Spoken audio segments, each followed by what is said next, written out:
Seguimos avanzando, amigas y amigos. Llegamos a la última parte de nuestro programa En Buena Onda.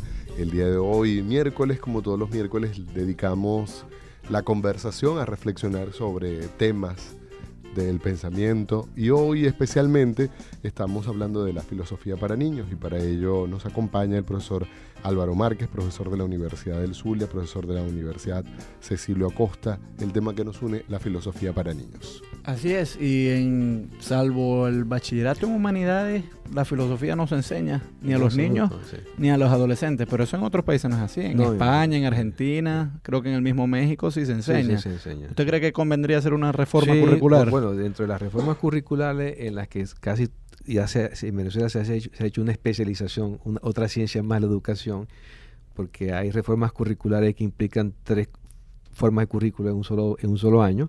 Yo pienso que, bueno, ya que estamos tan dotados para descomponer y recomponer la estructura del currículo, pues pensar en que una actividad de filosofía para niños orientada a la creación del conocimiento es una actividad que potencia la creatividad de quienes están estudiando. Lo que pasa es que hay mucha gente que dice, bueno, pero si ya de por sí son deficientes en matemáticas, en biología, en química, en física, en lo mismo castellano y literatura, ¿para qué meter otra materia más? Bueno, o sea, lo importante no es cantidad, sino calidad. Pero sí, esa es una buena pregunta, ¿no? Pero la idea, porque me permite aclarar ciertas cosas. O sea, la filosofía para niños realmente no es como una materia de filosofía para niños que está al lado de matemáticas, de física o educación para alguna cosa, para el hogar, ¿no? No, la filosofía para niños es un programa práctico, ¿no?, de cómo enseñar a pensar en comunidad. O sea, que tú puedes, en tu propio curso de matemática o de física o de biología, si tienes una formación en desarrollar pensamiento filosófico desde la filosofía para niños, que significa prácticamente en Lippmann el arte de crear la pregunta, de producir la pregunta filosófica, que no es cualquier tipo de pregunta, ¿no? O sea, la pregunta filosófica no es decir, bueno, ¿por qué la mesa, si es redonda, no es cuadrada?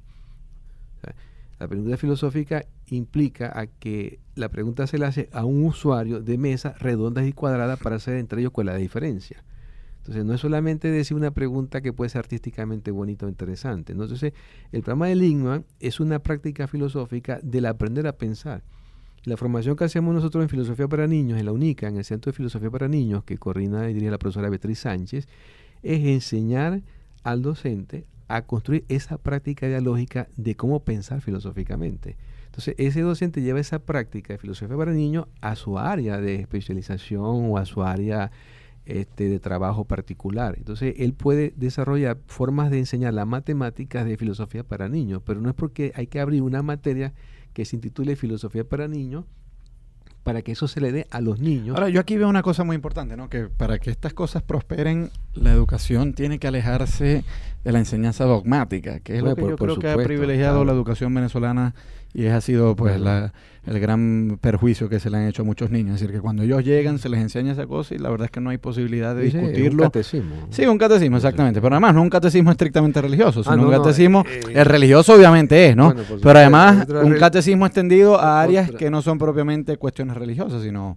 otras cosas, claro, pues. La idea, digamos, de estructurar al aprendiz, como dice Néstor Cohen, como un receptor de modelos de comportamiento, y la educación lo que hace es refinar ese modelo de comportamiento para que sea ensamblado una sociedad que está esperando manipularlo y articularlo con ciertos fines estratégicos, ¿no?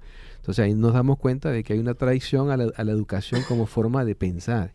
O sea, aquí el tema de filosofía para niños, lo importante es que tanto el aprendizaje como la enseñanza, ¿no?, van a depender de una experiencia existencial de los sujetos que están frente a procesos de desarrollar el pensamiento. Entonces, la filosofía para niños lo que está recuperando es ese acto constructivo del pensamiento sobre formas en las que tú desarrollas racionalmente el pensamiento. Son dos cosas diferentes. Entonces, por eso es que se entiende que esta es una educación que es un poco más liberadora, más emancipadora, más alternativa, ¿no? Porque es que resulta que incluso el propio uso de la razón resulta de tu desarrollo a nivel pensamiento. Tú organizas el lenguaje según una gramática, pero tú no escribes como escribes solamente la gramática, sino como piensas usar la gramática. Entonces, ahí es donde está el sentido genuino de filosofía para niños. Por eso es que esta educación, cuando se habla de crítica, se habla de que es una educación creativa, porque es una educación de comunidad hacia la investigación, implica que el investigador, para empezar, con respecto al mundo crítico, el investigador siempre es un escéptico. O sea, ¿a qué niño, incluso a qué adulto tú le respetas el escepticismo como criterio de la verdad?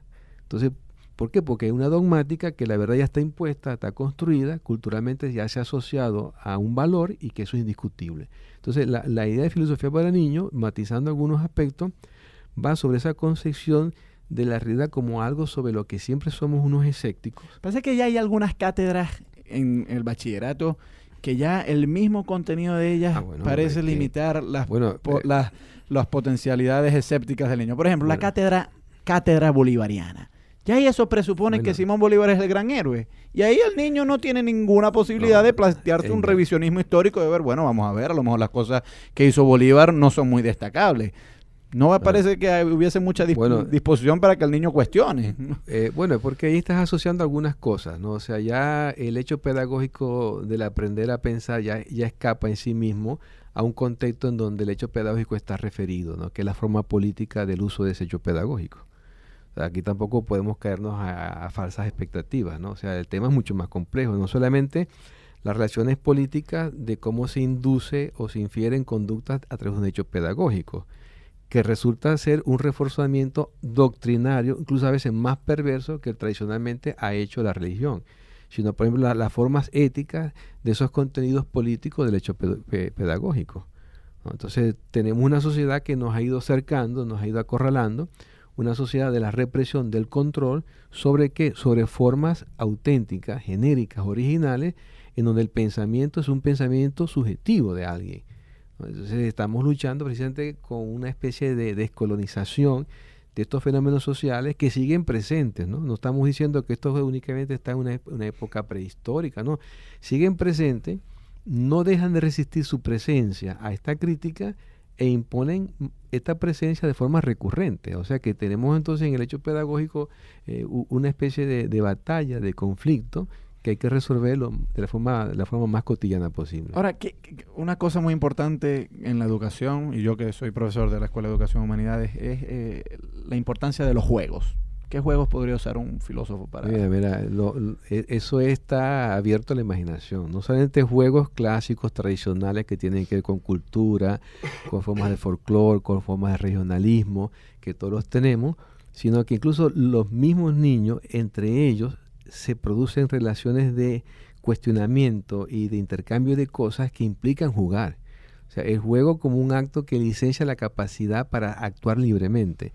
Y ahí tú puedes jugar, mira, yo lo he hecho con pintura, lo he hecho con plastilina, con lápices de colores, lo hemos hecho en papel, lo hemos hecho en las paredes, a nivel de mural. O sea, el juego como un acto lúdico, un acto estético de creación imaginaria, o sea, eso no tiene regla. O sea, los propios niños lo hacen, pero con una facilidad que a veces hasta a uno le parece excesivamente como que te aturde, porque es mucha la capacidad que tienen para crear.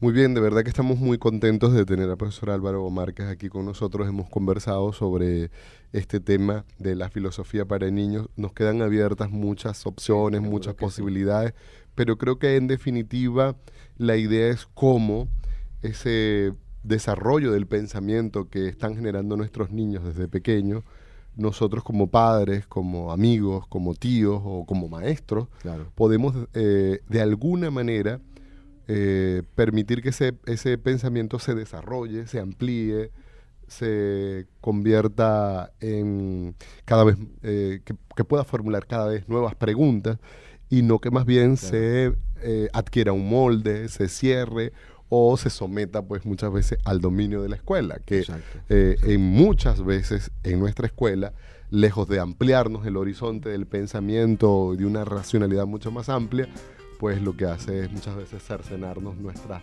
capacidades que traemos pues allí tangibles para convertirse en tal vez en algo que nunca se va a convertir por por ese corte que tuvimos en la escuela. Profesor, muchas gracias. Agradecido soy yo, muy atento a ustedes por toda esta oportunidad para conversar y dialogar. Y a ustedes también, amigos y amigas. Gabriel, que estés muy bien. Gracias, Alex. Nos acompañó desde el control técnico Hasbi Díaz, el señor Antonio Palmar, desde la asistencia a la producción Norelba Torres y en la conducción Gabriel Andrade, y quien les habla, Alexander Hernández. Que estén muy bien.